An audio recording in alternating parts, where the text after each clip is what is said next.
তো আজকে আমাদের স্টোরিতে যে বিষয়টা আলোচনা করব সেটা হচ্ছে মানুষের জন্মছকে মঙ্গল গ্রহ যদি ভালো থাকে তাহলে কি কি হয়। তো মঙ্গল গ্রহ অত্যন্ত শুভ হলে যে জিনিসগুলো হয়, আমাদের মধ্যে শক্তি এবং সাহস থাকে মঙ্গল গ্রহ শুভ হলে। তো যে কারণে যে যে ফলগুলো দেয় সেগুলো তোমাদের সঙ্গে শেয়ার করি। অসাধারণ সাহস ও আত্মবিশ্বাস যে কোনো কঠিন পরিস্থিতি সামলে উঠতে সাহায্য করে ভয় না পেয়ে। মানে যে কোনো কঠিন পরিস্থিতিতে তারা রিস্ক নিতে জানে এবং কোনো কিছু ভয় পায় না, এগিয়ে যেতে পারে এবং নেতৃত্ব দান করতে পারে।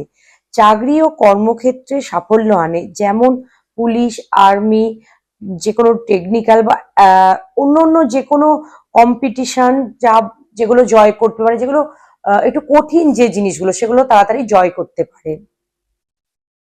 এরপর হচ্ছে সিদ্ধান্ত নেয়ার ক্ষমতা, দেরি না করে সঠিক সিদ্ধান্ত নিতে পারে।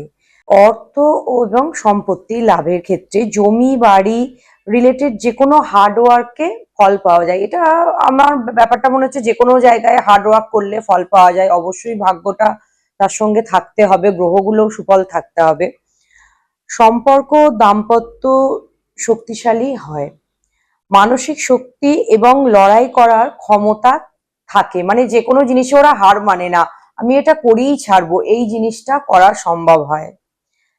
মানে বারবার উঠে দাঁড়ানোর ক্ষমতা থাকে, যে ফাইট, মানে আমি ফাইট করে সবকিছু জিতবো।